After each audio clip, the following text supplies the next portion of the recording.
Yasin, we can hear a lot of noise coming from the Brighton area of the tunnel. What does it mean to win a game like that? No, it means a lot. We're working so hard for winning games, and today we stuck deep like you saw. And no, it's an unbelievable feeling to work with this group. And yeah, I'm so happy that we have this place that we have and the manager. There was a nervy wait to find out whether you'd won it, whether Jack's goal would count. Tell us about your emotions in that moment. No, like you say, it was nervous. I thought it was a goal, but then they said offside.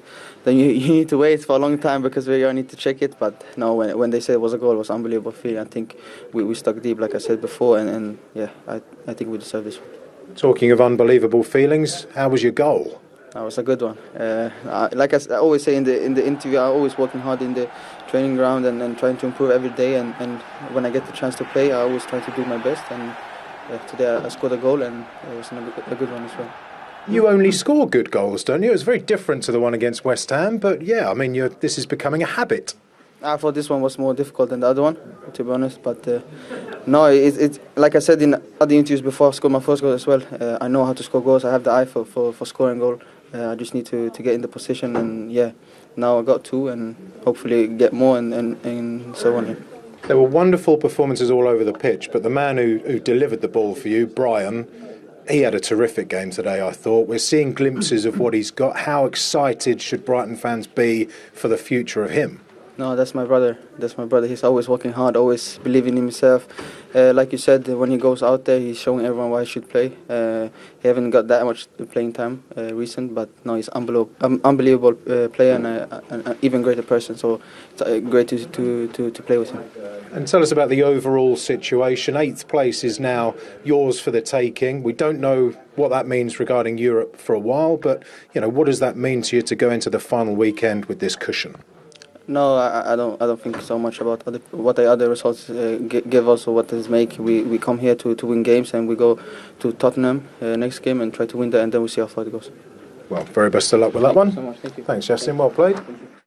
And well done, Brighton. 25 shots they had in that game. That's the most Liverpool have faced in the Premier League for 14 years. But they were 2-1 up, and Diddy alluded to it. It's a collector's item, really, from Mo Salah to make it 3-1, and who knows what the outcome would have been if this had gone in on his 400th Liverpool appearance. Yeah, absolutely. Massive chance. Great play from Liverpool down that left-hand side. Mo Salah gets ahead of his man. Listen, what he should do and what he does are two different things. Go on, then. Well, he should let it run across his body onto his right foot, is the textbook finish. You open the goal up far more. If you take it early, you've got less of a... and the ball is always spinning away. You let it come across your body, it opens up the angle much more. It's an easier finish. However, that's what the textbook says. If I was in the same situation, the ball coming from the opposite side, I would do exactly the same. I'd go with my strong foot, with my right foot, harder finish, but it's my better foot. I'd time it better. So I would think to myself, I'd have a better chance of scoring. So there's one thing, me saying, oh yeah, this is what the textbook says, but I'd have done the same. Big miss, though. He should be scoring that, of course. And you could see his reaction, did he? These goal scorers, it'll be going, particularly if they've lost the game, even though it doesn't matter in terms of anything. Yeah, no, this is what he works for. This is why he sits probably in an ice bath now for 10 minutes. I think he's got to hit it with his right foot, because when you look where he hits it, he can only knock it past the.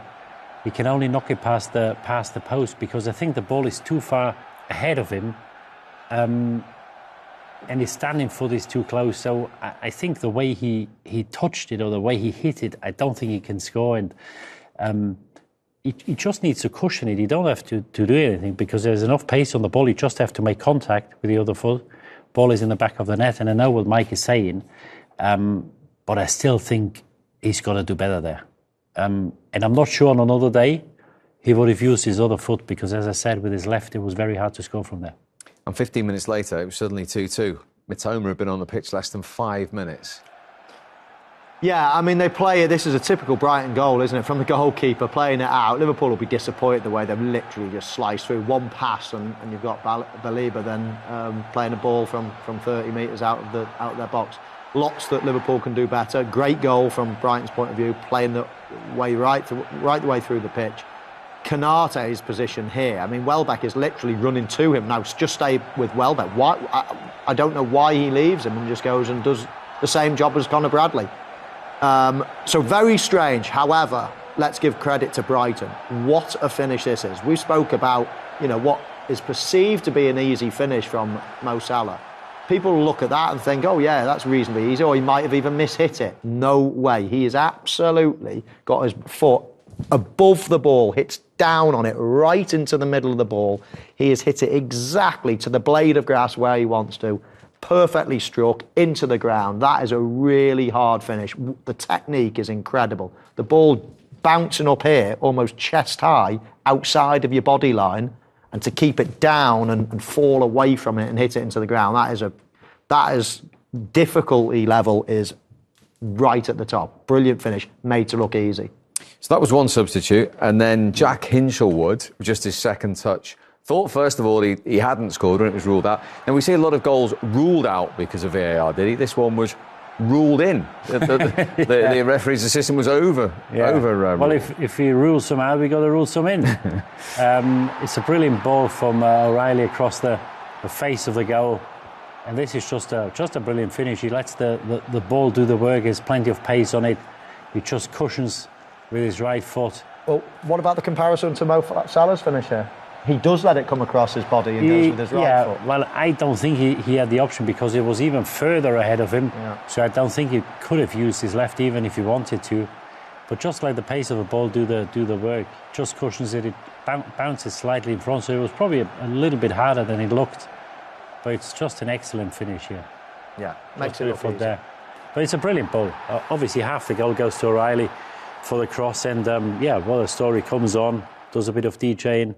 and scores the winner 45 seconds after coming on with his second touch. But as I said, they've been brilliant, and it's just brilliant to see because we've been young. I've been younger a little bit earlier than Mike. I've come through the system. I made my first step in Munich coming on. I was 20 at the time, but it is nothing better than seeing young kids coming on, express themselves, having the freedom. They've got some experienced players. They come on and they do what they do best. And, it's not easy to play at the biggest stage. But obviously the manager takes pressure of them. Welbeck takes pressure of them. And it's just a function inside. And it's nothing better when they go in, they do what they do best. They play with a freedom, which is not an easy thing to do. Just brilliant to see what they do at Brighton. Absolutely. OK, and they have beaten the Premier League champions in the process. Here is the Liverpool manager, Arne.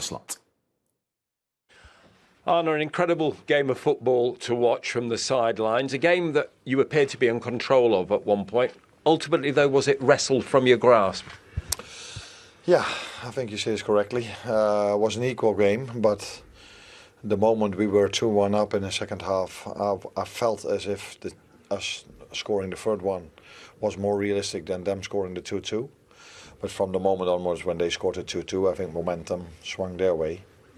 And then they scored their third goal, so which was also a close margin. These games are close margins because two very good teams on the pitch. And unfortunately, we didn't score the third when we had chances to. And after the 2-2, they did score the third goal. You said before the game tonight you made changes because you wanted to look at people that hadn't had a lot of football time for you, look towards the future. Despite the result, did those people take opportunities tonight to show you they have something to offer for the future? No, I know these players already for 10 months, so it's not the first time I'm judging them. But it's nice to see that Harvey scored a goal. He had an assist, not the most difficult one, but he had an assist. Great goal by Dominik Szoboszlai. And Federico had a few good moments as well, especially if you take into account how long he's not been playing. So unfortunately, he was one of the players that had the chance to make the 1-3 when Mo squared the ball towards him. And so yeah, in general, I think it was a good game from both sides. Two very strong teams wanting to play football. That's also what you not always see. These both teams wanting to play football, no time wasting, no time delaying, just play football. And as a result of that, we saw a great game, I think.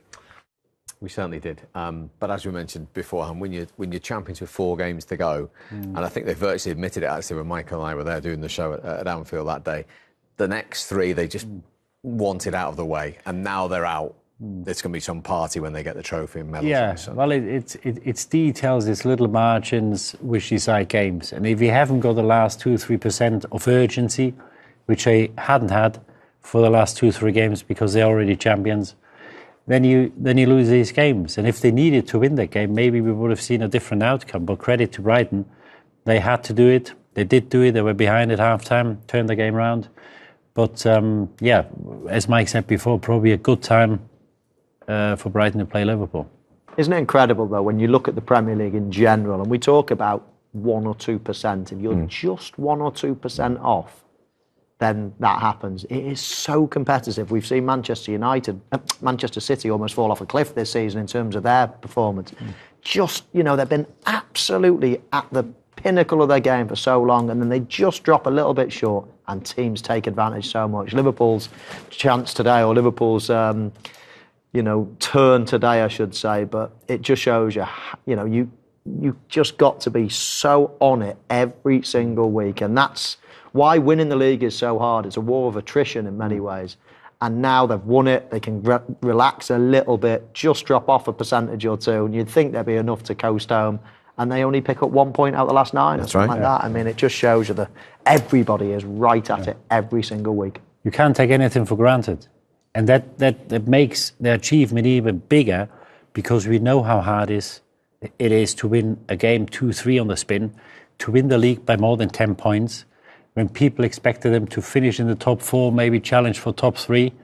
It makes it even more remarkable what they've done this season. Yeah, that's still just 3 defeats in 33 Premier League games for Liverpool. Now, these two gentlemen were debating at half-time when Dominik Szoboszlai gave Liverpool the lead just before the break, whether he intended this or not. You were undecided. Did he was adamant that was a cross? Did he thought it was a cross? I said, gun to my head, I'd say it's a cross, but I wasn't 100% sure. But well done to Szoboszlai for coming out and being honest about it, saying it was a cross. I wonder how many people that were watching the telly were screaming at the telly saying, no way, you two don't know what you're on about. It's definitely a shot. But I was undecided, and I think credit to him. Yeah, I think he tried it to whip it in the inside of his foot, and the ball just didn't take the spin. And this is why it went straight, and obviously he probably couldn't have placed it any better, even though the keeper probably should have done better. OK, very quickly, here is the man himself, Dominik Szoboszlai. There were lots of wonderful moments in the game. What about your goal? You looked a bit sheepish in the celebrations, so there's been a debate whether you meant it or not. Talk us through it. No, it was a cross, to be honest. I'm not going to lie. And, but happy to score and help the team. There you go. 1-0 Hamann over Owen. No. We wouldn't have shown it, would we, if he said it was a shot? Well, we don't know. But you were right. Yeah. He's a good boy. He's honest. Let's finish talking about Brighton. We touched on the 32-year-old manager coming into the Premier League. Barring a disaster, they're going to have a top 8 finish. And when you look at the clubs above them, is that about par for where you expected? I think so.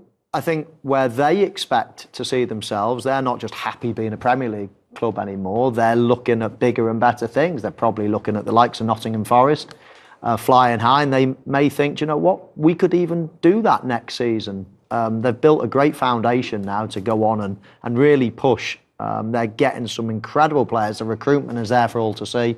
We've spoken about it so many times, but they've got some real talented players. There was a time as well where they probably had to sell a few of their top players as well to balance the books. We've seen that.